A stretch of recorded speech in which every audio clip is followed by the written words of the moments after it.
Oh, hi, podcast listeners. There's many ways you can listen to the Real Nerds podcast. You can subscribe on iTunes. You can also subscribe on Stitcher Radio. You want to send us a Twitter message? You can do that. It's so easy, at Real Nerds. Like us on Facebook, Real Nerds Podcast. You can visit our website, realnerdspodcast.com, where there'll be a lot of articles for you to not only read, but to listen to our previous shows. Do you like your stories told through pictures? Then you can also follow us at Real Nerds on Instagram. You can also call us, 720-6nerds5. Thanks for listening and enjoy the show. Camera, action! Well, a real nerd knows who shot, and a real nerd can follow the plot, and a real nerd can... Doesn't talk film! I'm sorry. Take it outside.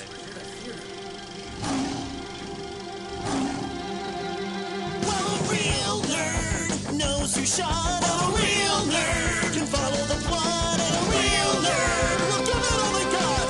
Lights, camera, action! Real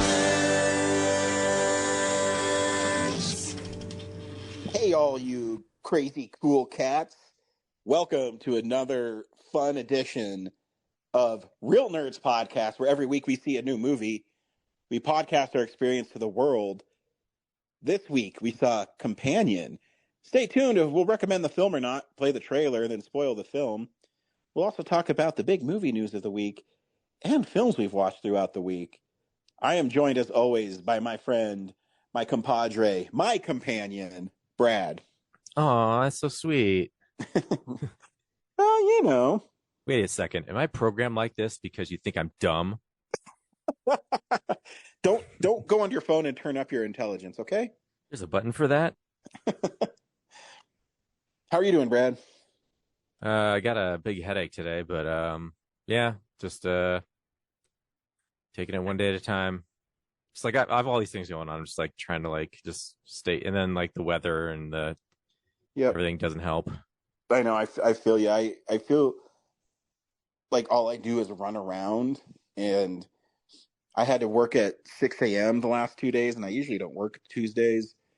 And because I work 6 a.m. and my wife works till 7 a.m., she's an overnight emergency nurse. I had to find someone to take my kid to school for 2 days. So I have to run him to my in-laws at night.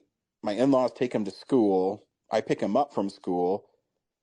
Then he hangs out with me for a little bit. I feed him dinner. Then I take him back to my in-laws and do the whole thing again. Yeah. But, you know, what are you going to do about it? It's okay. We still see movies, and I still have fun with it. I guess you always put them up for adoption. Yeah, that's not a bad idea. Why don't I put them out in front with a sign that says free? Yeah. Free to a good home. I want my days back. Nah, I'd rather have my kid. Yeah, so I feel you. Brad, do you recommend Companion? Yeah, it's all right. Unfortunately, two things happened. Like, do you ever like miss the opening credits to a movie and then just get completely thrown off for like the whole experience? Yeah. I feel like you've missed something, you know? Yeah, when I went and saw it, I don't really know how. So there's like these three girls that were like holding up the concessions line, which I need to do to get the ticket. So I was already running behind, and I was like, well, there's like 30 minutes of credits. How much could I have missed? Turns out whenever I'm late, they don't do like 30 minutes of credits. So I got in there, and I think the two characters were like on the way to the retreat. So I don't think I missed a ton, but like not having those title credits really just like, I don't know what's. Yeah. So you missed their cute meet. Okay. Which they probably showed again later in the movie, right? Yeah. They showed a little bit of it. You know what I mean? They show, well, that'd be spoilers, but yeah, I recommend the film too. I think it was lots of fun. There's lots of little fun twists in it. And Sophie Turner is wonderful in it. Thatcher, I mean. Here's the trailer for Companion. There have been two moments in my life when I was happiest. The first was the day I met Josh. I'm Josh. I'm Iris. And the second, the day I killed him. Just relax. Remember to smile and act happy. Do they know?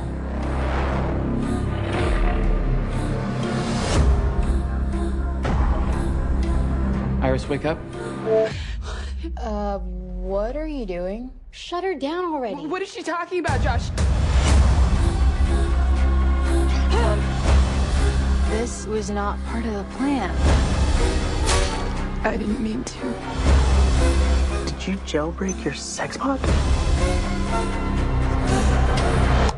Wow, Josh. The days of you controlling me are over. Are you breaking up with me? It's not you. It's me. Yeah, she's tied up inside, so she's not going anywhere. Mm-hmm. Eli, Iris. Shh, baby, you're on the phone. So Companion stars Jack Quaid and Sophie Thatcher, and they are boyfriend-girlfriend on their way to a retreat, or I guess a friend's like lake house, and Yeah. while they're there is some tension already between Iris, who is Sophie Thatcher's character, and another woman character that isn't really hashed out. Her name's Kat, and she doesn't like her. They're at the house belongs to this Russian guy named Sergei, who may or may not be part of the Russian mob. And their gay friends are also there, Patrick and Eli. And it's basically a fun weekend, and then it turns south because Sergei decides he's going to come on to Iris, and Iris kills him. And then, I mean, the thing that sucks is, I don't know if you can sell the movie without it, but the trailer kind of gives away that she's not human. Yeah, they advertised for a long time without revealing that. And so when I found that out, I was like, man, that would have been a fun surprise in this movie. It would have made the movie way more interesting. But going into it, knowing that right away she's a robot, you're just like, okay. So I'm just like, seeing how I it agree, pans because out. even the first teaser trailer, they kind of have her arm over the fire and it's on fire. So you knew something wasn't right with it. But then I forget what movie I saw, but they had a Red Band trailer for it, and it kind of gave away that she was, an android. So it's kind of disappointing in that regard, but it was still a fun movie. And also, like, these are the people who did Barbarian, which they totally didn't spoil the second half of what Barbarian is. Oh, yeah. In the marketing. So, like, I was constantly seeing this movie waiting for, like, the next reveal. Yeah. And it never came, which felt disappointing. Yeah, I mean, there's still some twisty things to it. I mean, you learn that Sergei isn't even in the mob. He's just, a rich guy. And I mean, I guess the one big reveal that I didn't pick up right away was Eli's boyfriend Josh was also one of these companion robots. Yeah. I kind of caught on early on. I forget what he did, but I was like, I bet he's also a companion robot. Yeah, I mean, I guess I should have, because they had a cute meet too, and it almost seemed too storybook, Yeah. And also the bottle opener, they featured a bunch. I was like, I bet that's coming back. But it was fun when she got control of his, phone and made herself really smart. And it kind of became a cat and mouse game. It is fun every once in a while to see movies that are really contained. And I thought this movie was really well contained. Yeah. And there are also some parts where I think it was around when she makes it to the road. I think there's a couple times where just like, there's a stuff, there's a way you could have got away, but you did this. And it's just like, just felt so frustrating. Like she's supposed to be super smart now, but she didn't. Yeah. I don't know. Yeah, being my profession, like you wouldn't treat some lady who has blood all over herself like that. Yeah. You would ask her more questions, not just pull your gun out on her. Well, I hope anyways.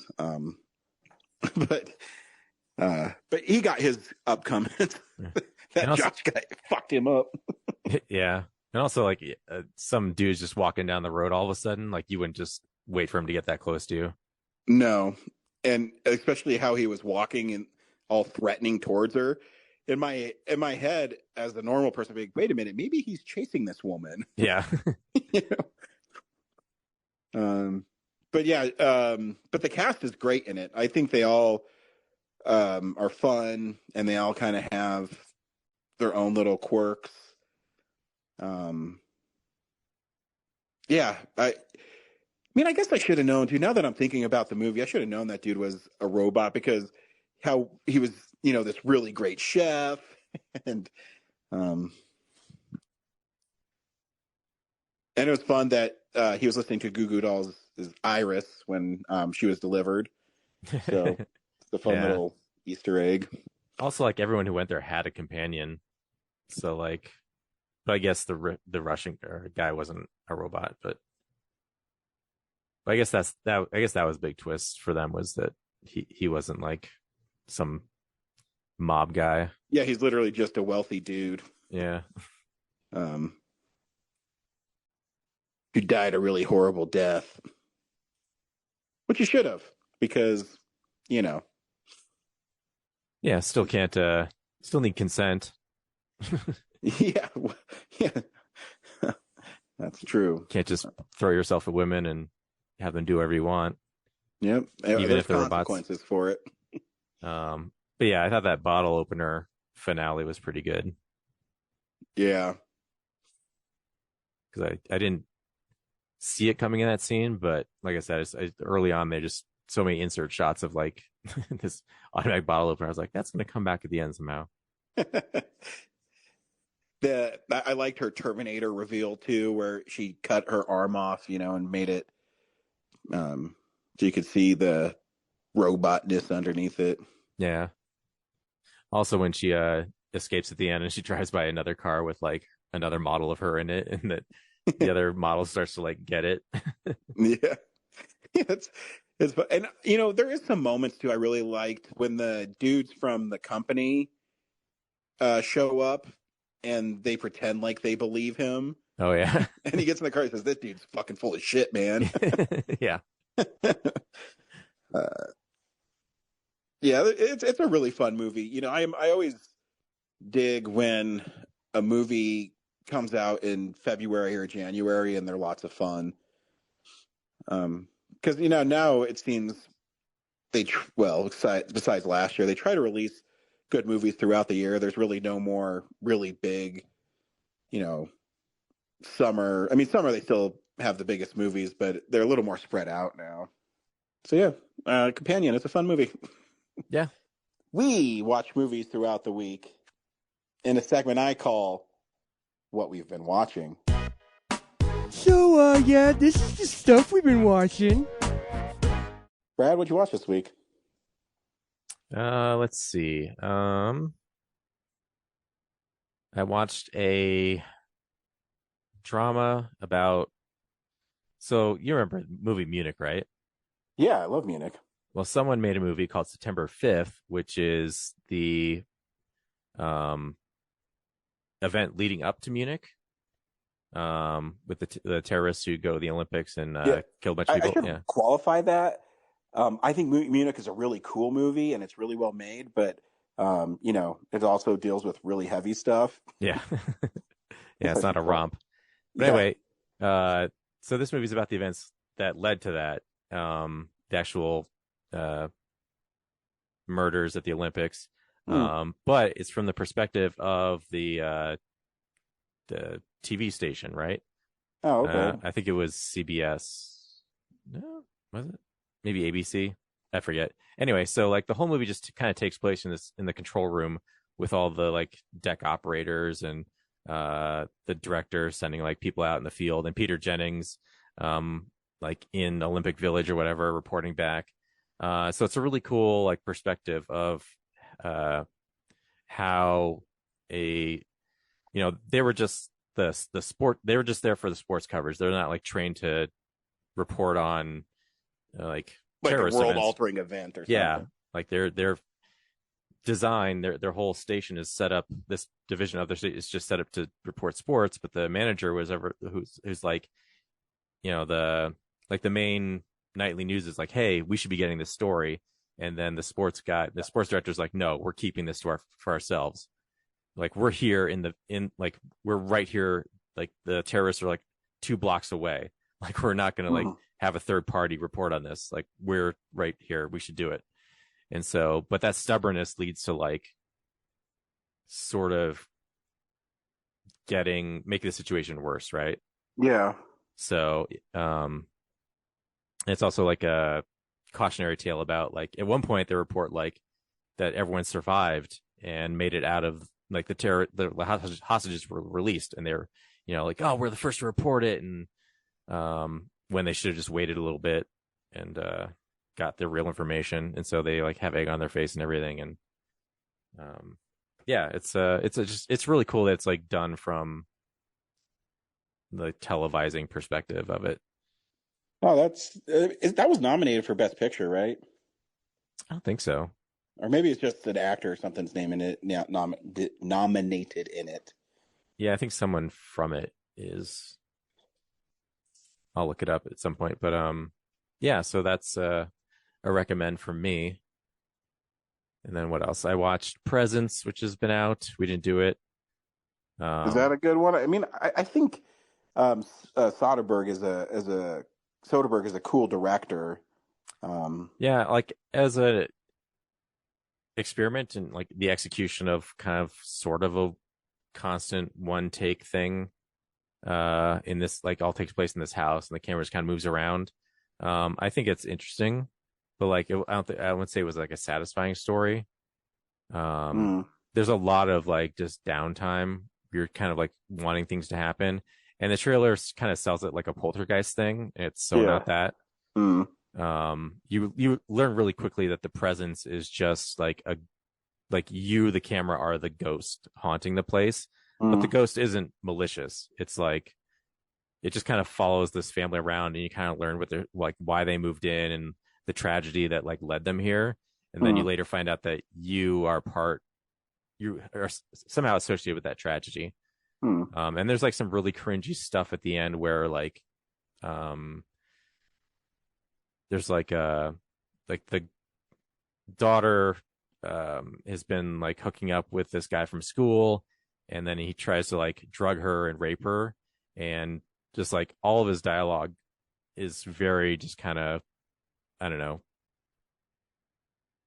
obvious like drug rapey dialogue. Like it's just too on the nose. It's so on the nose. Yeah. Like we need to like really sell that this guy's like this kind of guy. So that was kind of a tough thing, but yeah. And there's kind of like a sort of twist at the end that makes things come full circle, that you're just like, oh, okay. I think that's what the cool part of the movie was supposed to be, but it's just like it takes so long to get there. But also the movie doesn't feel long. It's like when it ends, you're just like, oh shit, this is over. Shit. Okay. So yeah, that's good, because I mean, I guess a movie like that shouldn't overstay its welcome. Yeah, I can't imagine what else that movie would do. Yeah. I think the last thing I have for this week is I watched a movie called Riddle of Fire. I've heard of that. I don't know if you've heard it. It's on Vinegar Syndrome. Yeah. It came out in 2023, and it's like trying to describe it. It's kind of like a Goonies, like a modern Goonies. Nice. Except like instead of what's his name? Instead of his treasure, they're after a blueberry pie for their mom. Okay. So there's like these 3 kids in Wyoming, right? Yeah. And the whole vibe of the movie kind of makes it seem like a Lord of the Rings fantasy tale, right? Yeah. It's like all the dialogue is very fantasy, like Labyrinth, Dark Crystal, like that whole vibe, you know. Mm-hmm. I remember this. Yeah, I remember trailers for it. Yeah, and these three kids, they're like riding around on their dirt bikes and stealing from Walmart. But yeah, they go home and they really want it. Like they steal basically a Nintendo, like an Okama Game Sphere, right? Mm-hmm. They get home and then like their mom has the entertainment system on password, and she's upstairs and she has a cold, and so they wanted to get, hey mom, can we just play a few hours of this machine? And she's like, no, you guys should be outside playing. And so they make a deal with her that they get to play for 2 hours if they can go get her a blueberry pie from the market.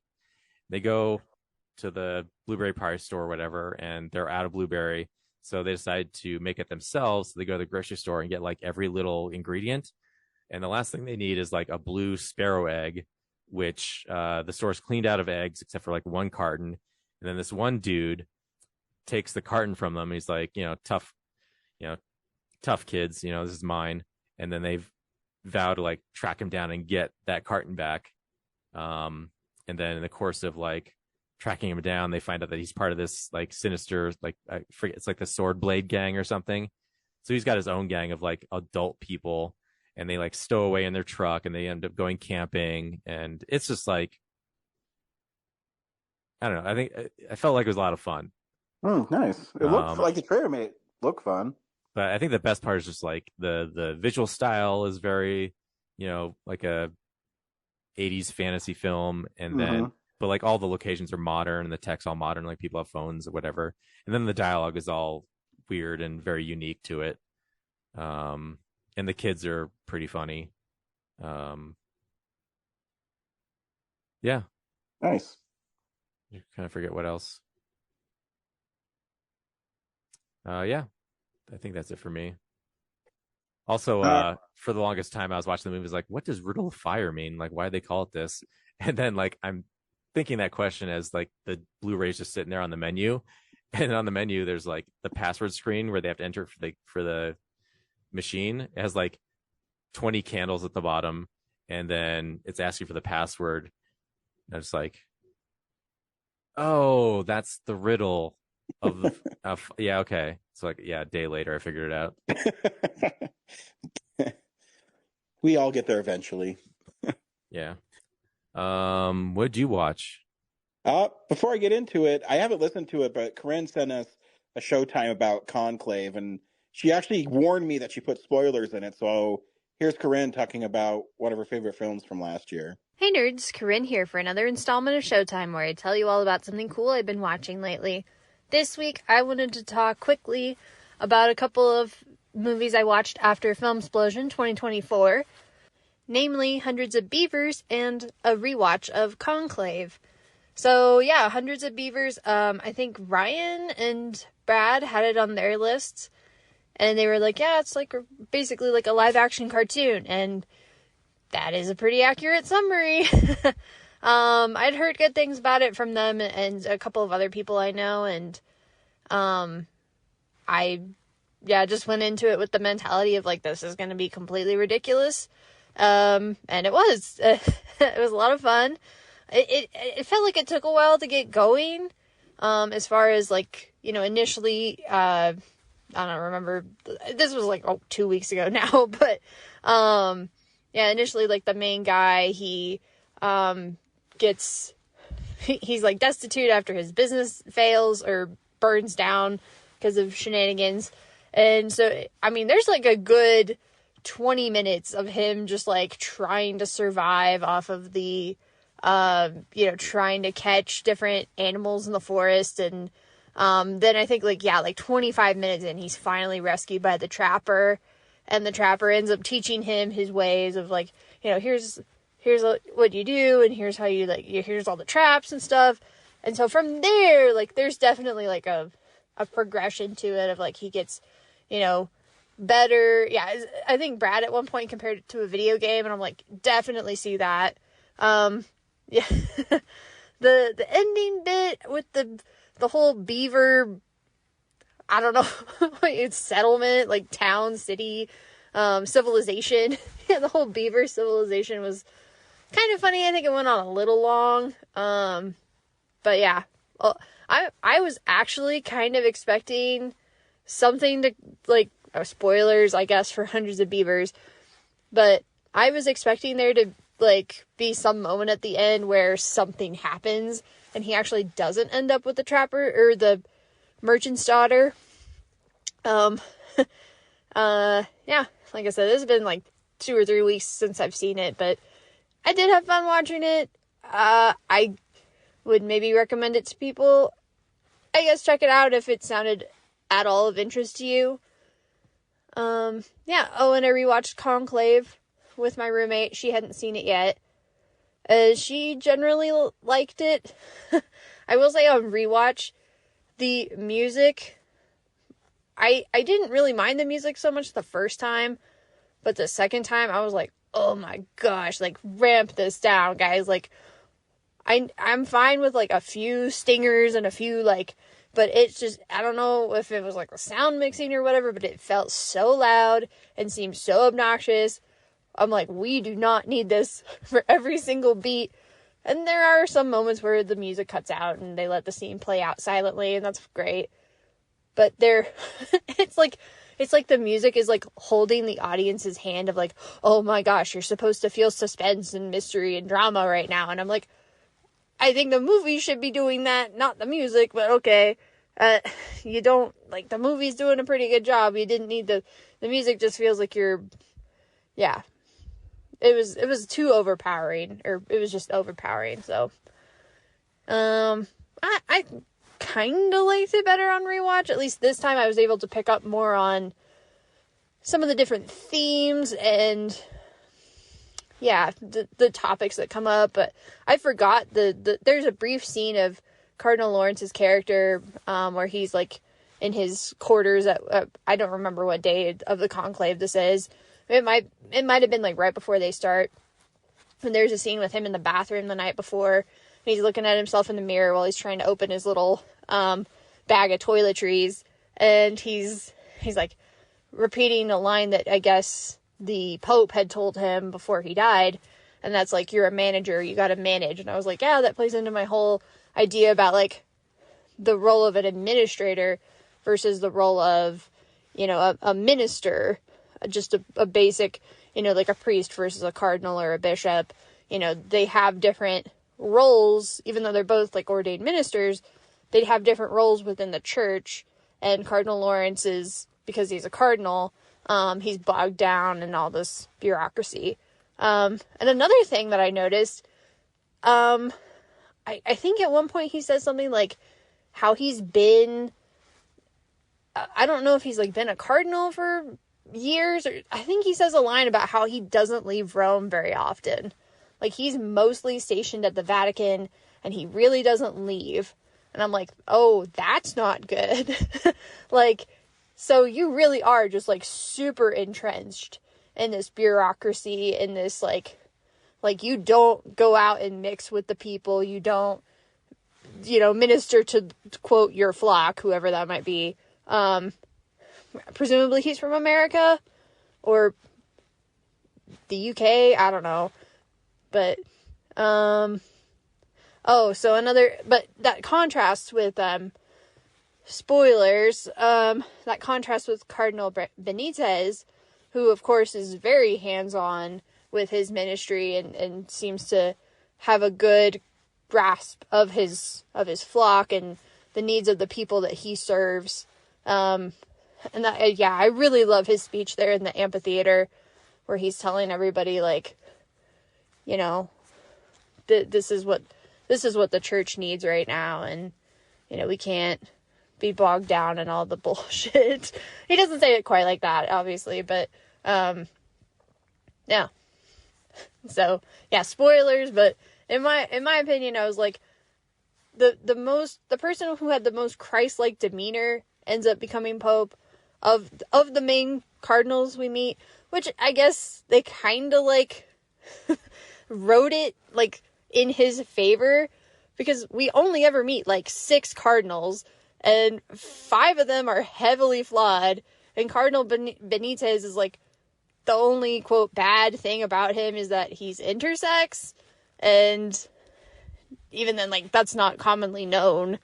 So, I guess, like, the only other, quote, bad thing about him is, like, nobody knew he was a cardinal until literally the conclave started. Yeah, so that's, like, the only, like, real mark against him is, like, nobody knows who he is. And then, of course, at the end you find out, like, oh, he's intersex, and, like, what does this mean for the church and for, you know, whatever. Yeah. That's a whole other conversation I'll have to have later, probably not here, but, yeah, it's like, oh, this is a good topic that maybe people should talk about more. Anyway. It's a whole other can of worms we don't need to open here, but I just wanted to mention that yes, I rewatched Conclave. I kind of liked it both better and worse the second time around. Again, caught more of the themes, didn't like the music so much, but everything else is pretty solid, like the acting and the costumes and sets and whatnot, like 10 and 10, all the rest of it. So, yeah, if you haven't seen Conclave, which hopefully you have since I just spoiled it, go check it out. Go check out Hundreds of Beavers. I'm trying to watch, Brad had on his list, I forget, Wicked Little Letters, I think it's called, and it's on Netflix, which I have Netflix, but apparently I don't have the right kind of Netflix to access it, because it's like, oh, you only have the basic, you gotta have that premium plan for your, fuck this, I fucking hate streaming now. I haven't been on Netflix in ages, and I was just rewatching one of my anime on there, and I was like, the ads are minimal, but they're still there, and this pisses me off so much. It's better than Hulu, though, I will say that. Hulu ads kill me. When I did a 30 Rock rewatch, a couple months back, it was like every single fucking, anyway, there's that. But yes, I'm hoping to try to watch Wicked Little Letters at some point. I still need to watch The Fall Guy. I can watch it. I think it's on Prime, that I have access to that. So I will check in with you guys at some point in the future and let you know if I watch The Fall Guy and or Wicked Little Letters or something else entirely. Something else that's of note. But yeah, that's where I'm at. So just wanted to check in, and hope you all are having fun. Congrats to Brad and Ryan on their new venture in podcasting. I don't have any personal love for that TV show, but sounds like you guys are gonna have fun with it, and I'm excited for you. But yeah, check in with you guys next time about something. Until then, keep it real, nerds.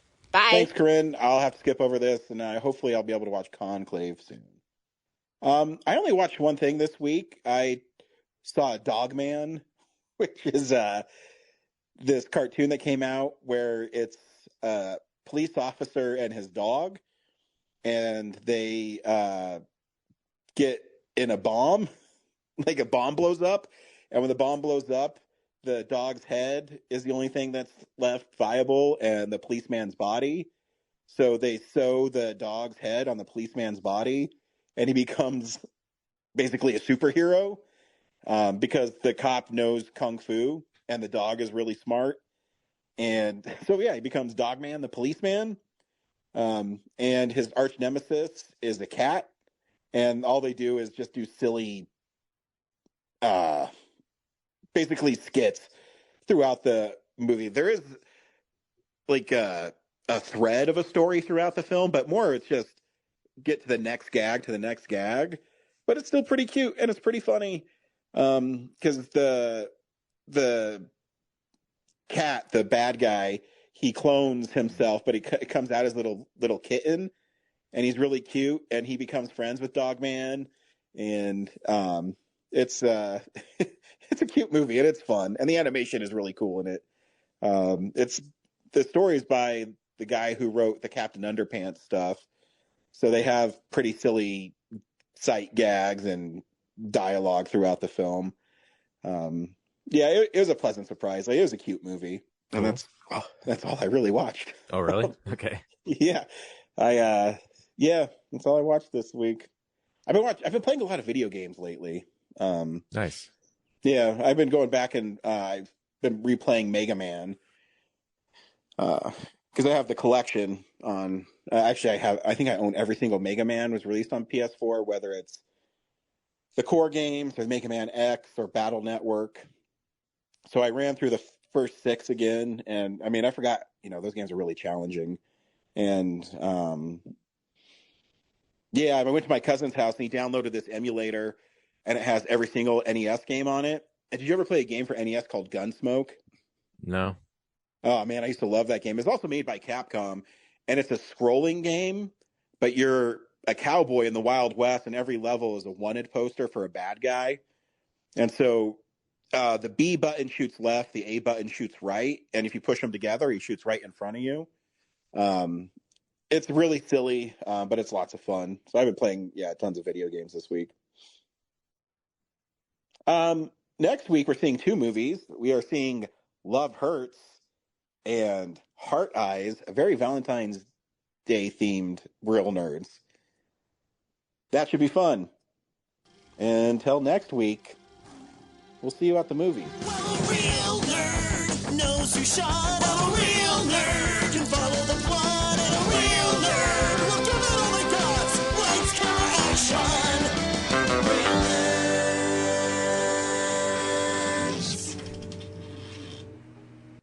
Thanks for listening to Real Nerds Podcast, a Nebulous Visions production. Stream or download episodes, read articles at realnerdspodcast.com. Stream us on Apple or Google Podcasts, Stitcher, Spotify, or iHeartRadio. Follow us on Facebook, Real Nerds Podcast. Twitter and Instagram, @Real Nerds. Watch us on YouTube, Real Nerds Podcast.